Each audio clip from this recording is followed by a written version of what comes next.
കട്ടപ്പന താലൂക്ക് ആശുപത്രിയിൽ ഒരാഴ്ചയ്ക്കുള്ളിൽ ഡോക്ടർമാരെ നിയമിക്കുമെന്ന് ഡിഎംഒ ഡോക്ടർ സുരേഷ് വർഗീസ്.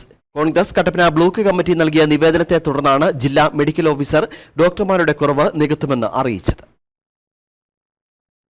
കട്ടപ്പന താലൂക്ക് ആശുപത്രിയിലെ ഡോക്ടർമാരുടെ കുറവ് പരിഹരിക്കാൻ നാളിതുവരെയും ശാശ്വത നടപടികൾ ഉണ്ടാകാത്ത സാഹചര്യത്തിലാണ് Congress block president Thomas Michael, മണ്ഡല പ്രസിഡന്റ് സിജു ചക്കുമൂട്ടിൽ എന്നിവരുടെ നേതൃത്വത്തിൽ ഡിഎംഒ ഡോക്ടർ സുരേഷ് വർഗീസിന് നിവേദനം നൽകിയത്. തിങ്കളാഴ്ച 3 ഡോക്ടർമാരുടെ സേവനം മാത്രമാണ് ഉണ്ടായിരുന്നത്. എന്നാൽ നൂറുകണക്കിന് രോഗികളാണ് ചികിത്സയ്ക്കായി ആശുപത്രിയിലെത്തിയത്. രാവിലെ മുതൽ മണിക്കൂറുകൾ രോഗികൾക്ക് കാത്തിരിക്കേണ്ടി വന്നിരുന്നു. ചിലർ ഡോക്ടറെ കാണാതെ മടങ്ങി സ്വകാര്യ ആശുപത്രികളെ ആശ്രയിക്കുകയും ചെയ്തു. താലൂക്ക് ആശുപത്രി ഇത് നാളുകളായി തുടരുന്ന പ്രതിസന്ധിയാണ്. നിരവധി പരാതികളും നിവേദനങ്ങളും പ്രതിഷേധങ്ങളും ഉയർന്നു വന്നിട്ടും ഡോക്ടർമാരുടെ സ്ഥിരമായുള്ള നിയമനം വാഗ്ദാനങ്ങളിൽ മാത്രം ഒതുങ്ങി. ആകെ 12 ഡോക്ടർമാരുടെ തസ്തിക ഉള്ളിടത്താണ് ഇപ്പോൾ 3 ഡോക്ടർമാരുടെ സേവനം ലഭ്യമാകുന്നത്. ഇത് നിലവിലുള്ള ഡോക്ടർമാരുടെ ജോലിഭാരം കൂടുന്നതിനും കാരണമാകുന്നു. ആശുപത്രിയിൽ അനുവദിച്ചിട്ടുള്ള ചില ഡോക്ടർമാർ സ്വയം താല്പര്യപ്രകാരം മറ്റ് ആശുപത്രിയിലേക്ക് മാറിപ്പോകുന്നുവെന്നും ആക്ഷേപമുണ്ട്. ഈ സാഹചര്യത്തിലാണ് കോൺഗ്രസ് ബ്ലോക്ക് കമ്മിറ്റിയുടെ നേതൃത്വത്തിൽ ഡിഎംഒയ്ക്ക് നിവേദനം നൽകിയത്. അടിയന്തരമായിട്ട് ഗവൺമെന്റ് ഈ തരത്തിൽ ഇടപെട്ടുകൊണ്ട് നിലവിൽ തസ്തികകൾ സൃഷ്ടിച്ചുകൊണ്ട്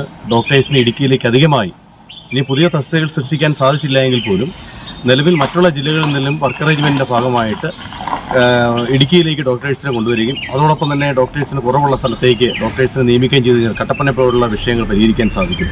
ഡോക്ടർമാരുടെ അഭാവത്തിൽ രോഗികൾ അവിടെ ബുദ്ധിമുട്ടുന്ന സാഹചര്യങ്ങൾ മുഴുവൻ അദ്ദേഹത്തെ ബോധ്യപ്പെടുത്താനായിട്ട് കഴിഞ്ഞിട്ടുണ്ട്.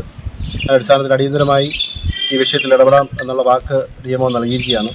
ഒരാഴ്ചയ്ക്കുള്ളിൽ അഡ്കോക്കായി 3 ഡോക്ടർമാരെ നിയോഗിച്ചുകൊണ്ട് OPയിലുള്ള പ്രശ്നം പരിഹരിക്കുന്നതിനും നിലവിൽ അവിടെയുള്ള സ്പെഷ്യാലിറ്റി ഡോക്ടർമാർക്ക് ആ സ്പെഷ്യാലിറ്റി OP നടത്തുന്നതിനുള്ള സാഹചര്യം സൃഷ്ടിച്ചു തരാമെന്നുള്ളൊരു വാക്ക് ഡിഎംഒ നൽകിയിരിക്കുകയാണ്. താലൂക്ക് ആശുപത്രിയിൽ എത്തുന്ന രോഗികൾ പലരും സ്വകാര്യ ആശുപത്രിയെ ആശ്രയിക്കേണ്ട ഗതികേടിലാണ്. ഇത് താലൂക്ക് ആശുപത്രി അടച്ചുപൂട്ടിലേക്ക് എത്തിക്കാനുള്ള നീക്കവും അതുവഴി ചില സ്വകാര്യ ആശുപത്രികളെ സംരക്ഷിക്കാനുള്ള ശ്രമമാണെന്നും പരാതിയുണ്ട്. കോൺഗ്രസ് അംഗങ്ങൾ വിവരം ഡിഎംഒയെ കണ്ട് ധരിപ്പിക്കുകയും ചെയ്തു. കട്ടപ്പന താലൂക്ക് ആശുപത്രിയിൽ ഒരാഴ്ചയ്ക്കുള്ളിൽ 2 ഡോക്ടർമാരെ നിയമിക്കുമെന്നും ഡിഎംഒ സുരേഷ് വർഗീസ് പറഞ്ഞു. അടിയന്തരമായിട്ട് 2 ഡോക്ടർമാരെ ഒരാഴ്ചക്കുള്ളിൽ തന്നെ പോസ്റ്റ് ചെയ്യാൻ തീരുമാനം എടുത്തിട്ടുണ്ട്.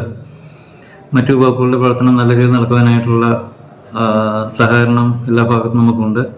2 ഡോക്ടർമാരുടെ സേവനം കൂടി ലഭ്യമാകുന്നതോടെ ഇവിടെ എത്തുന്ന രോഗികൾക്ക് താൽക്കാലിക ആശ്വാസമാകും. മറ്റ് ഡോക്ടർമാരെ കൂടി നിയമിച്ച് ആശുപത്രിയുടെ പ്രവർത്തനം സുഗമമാക്കണമെന്നും കോൺഗ്രസ് നേതാക്കൾ ആവശ്യപ്പെട്ടു. ബ്ലോക്ക് പ്രസിഡന്റ് തോമസ് മൈക്കൽ, മണ്ഡലം പ്രസിഡന്റ് സിജു ചക്കുംപൂട്ടിൽ, ഷാജി വെള്ളമാക്കൽ, MA സന്തോഷ്, ബിജു പൊന്നോലി, റൂബി വേഴാമ്പത്തോട്ടം, ഷാജി പൊട്ടാനി എന്നിവരുടെ നേതൃത്വത്തിലാണ് നിവേദനം നൽകിയത്. Idukki vision news, Kattappana.